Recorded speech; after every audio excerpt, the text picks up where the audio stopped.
राधे राधे दोस्तों, मैं आचार्य पंडित Gangadhar Shastri YouTube channel ज्योतिष गंगा में आपका स्वागत करता हूं। दोस्तों, आज मैं आपको सुनाऊंगा पुरुषोत्तम मास महात्म्य के 15वें अध्याय की कथा। इसे आप अवश्य सुने और अपने मित्रों को भी शेयर करें, अपने संबंधियों को भी शेयर करें और पुण्य के भागी बने। इससे पहले का सभी वीडियो को मैंने अपलोड कर दिया है और बाद के भी जो अध्याय हैं 31 अध्याय तक मैं उन सभी वीडियो को अपलोड कर दूंगा। तो सुनते हैं 15वें अध्याय की कथा।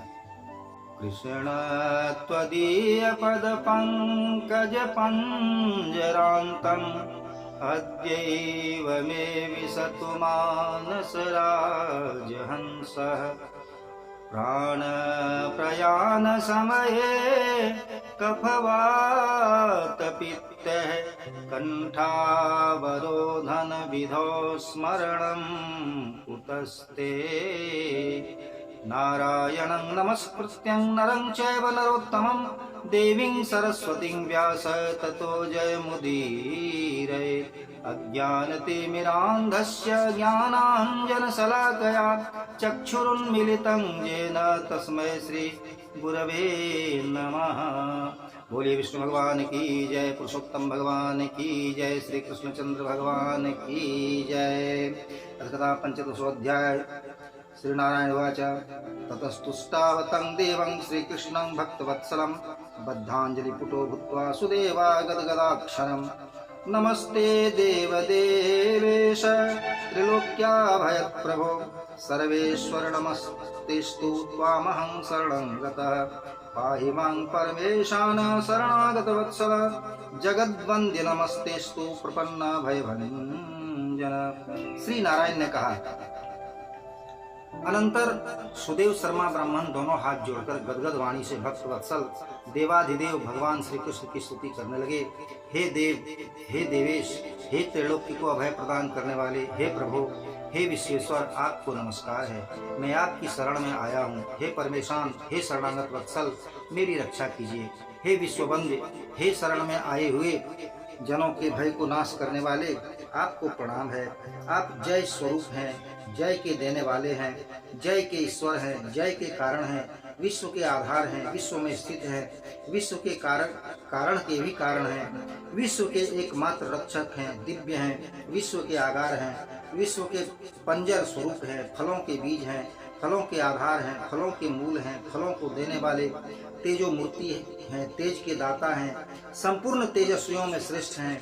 हे कृष्ण, हे विष्णु, हे वासुदेव, संपूर्ण देवताओं के वास स्थल हैं, दीन वत्सल हैं, मैं आपकी वंदना करता हूँ। हे जगत के प्रभु, आपकी स्तुति करने में ब्रह्मा आदि देवगण भी समर्थ नहीं है। जनता की पीड़ा को नाश करने वाले, फिर तो मैं अल्प बुद्धि वाला मंद और साधारण मानव हूँ। आपकी स्तुति करने में किस प्रकार समर्थ हो सकता हूँ। आप अत्यंत दुखित, दीन और अपने भक्त को अर्थात मेरी उपेक्षा कर रहे हैं। तब हे प्रभु, आपका विश्व बंधुत्व का विरत संप्रति लोक में व्यर्थ क्यों हो रहा है। वाल्मीकि मुनि कहते हैं कि सुदेव शर्मा ब्राह्मण भगवान विष्णु की इस प्रकार स्तुति करने के बाद उनके सामने खड़े रह गए। भगवान हरि उनके वचनों को सुनकर मेघ के समान गंभीर वाणी में बोले। श्री हरि ने कहा कि हे वत्स, आपने जो तपस्या की वह पूर्ण रूप से संपादित की है। अब हे महामती शाली, हे तपोमूर्ति, क्या अभिलाषा है सो मुझसे कहिए। आपकी तपस्या से प्रसन्न होकर मैं वही वरदान आपको दूंगा, क्योंकि इसके पहले ऐसा दारुण तप किसी ने नहीं किया था। सुदेव शर्मा बोले कि हे नाथ, हे दीनबंधु, हे दयानिधान, यदि आप मेरे ऊपर प्रसन्न है तो हे विष्णु, हे पुराण पुरुषोत्तम, मुझे सदाचारी पुत्र होने का वरदान दीजिए। क्योंकि हे हरि, पुत्र के बिना गार्हस्थ जीवन मुझे सुना सुना सा लग रहा है, इसके प्रति मुझे कोई रुचि नहीं रह गई है। इस प्रकार सुदेव शर्मा के ग्लानि युक्त वाक्यों को सुनकर भगवान श्री हरि बोले। श्री हरि ने कहा कि हे ब्राह्मण, पुत्र को छोड़कर बाकी जितने अदेय पदार्थ हैं उन्हें मैं आपको प्रदान करूंगा, क्योंकि हे वत्स, विधाता ने आपके लिए पुत्र का सुख लिखा ही नहीं है। मैंने आपके ललाट पटल पर अंकित समस्त अक्षरों को देख लिया है, उसमें 7 जन्म तक आपको पुत्र सुख नहीं लिखा है। इस प्रकार वज्रपात के समान कर्कश श्री हरि भगवान के वाक्य को सुनकर सुदेव शर्मा धरती पर उसी प्रकार गिर पड़े जिस प्रकार जड़ के काट कट जाने से पेड़ गिर पड़ता है।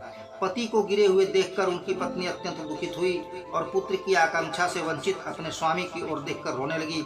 इसके बाद धीरज धरकर वह अपने गिरे हुए पति से बोली। गौतमी कहने लगी कि उठिए नाथ उठिए, क्या आपको मेरी बातें स्मरण नहीं है? विधाता ने जितना सुख दुख भाल देश पर लिख दिया है वही मिलता है। रमानाथ इसमें क्या कर सकते हैं? मनुष्य अपने किए हुए कर्मों का फल भोगते हैं। अभागे मनुष्य का किया हुआ व्रत तप पूजन आदि सभी प्रयत्न उसी प्रकार व्यर्थ चला जाता है जैसे मरते समय औषध देना निरर्थक होता है। जिसके देव प्रतिकूल हो जाते हैं वह चाहे जो भी करे उसके सब उद्योग निष्फल हो जाते हैं। समस्त वेद शास्त्रों में यज्ञ दान तप सत्य और व्रत करने की अपेक्षा हरि भजन करना श्रेष्ठ कहा गया है, किंतु हरि भजन से भी श्रेष्ठ भाग्य बल ही है। इसलिए हे ब्राह्मण देवता, सब पर से विश्वास हटाकर उठिए और शीघ्र भाग्य के ही सहारे रहिए। इसमें श्री हरि से क्या लेना देना? इस प्रकार गौतमी के तीव्र शोक से भरे हुए वचनों को सुनकर गरुड़ जी भगवान विष्णु से कहने लगे। उस समय क्षोभ के कारण वे थर-थर कांप रहे थे। गरुड़ जी ने कहा कि हे हरि, शोक के समुद्र में गोता लगाती हुई ब्रह्मणी को और उसी प्रकार आंखों से टप टप आंसू बहाते हुए ब्राह्मण की अवस्था को देखकर, हे दीनबंधु, हे दया सिंधु, हे भक्तों को अभय प्रदान करने वाले, हे प्रभु, आज आपकी यह दया कहाँ चली गई, जिसके संबंध में कहा जाता है कि आप अपने भक्तों को कष्ट में पड़ा हुआ देखकर सहन नहीं कर सकते। आश्चर्य है कि आप ब्राह्मणों के रक्षक हैं, इस समय वह आपका धर्म कहाँ चला गया? अपने भक्तों को देने के लिए आपके हाथों में चारों प्रकार की मुक्ति रहती है, फिर भी आपके भक्त लोग मुक्ति की कामना न करके आपकी श्रेष्ठ भक्ति की ही वांछा करते हैं।